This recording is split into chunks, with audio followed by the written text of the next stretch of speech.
dodoties pie ārsta ar svaru problēmām, protams, ka tiek meklēts cēlonis, ja viņu var atrast, bet ļoti bieži to nevar atrast. Un, protams, šī tauku uzkrāšanās ir vienmēr saistīta ar pavainātu vielmaiņu, un primārais jau, kāpēc tik daudz runāja par stresu, runāja par tātad izmaiņām šajā nervu sistēmā, jo mūsu organismu regulē un visas darbības organismā vada tieši nervu sistēma. Arī ir šādi dziedzeri kā hipofīze, hipotalāms, kas atrodas mūsu galvas smadzenēs, šie centri,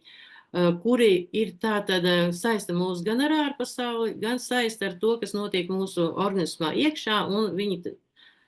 saņemot šos signālus, tālāk jau regulē visu mūsu organismu to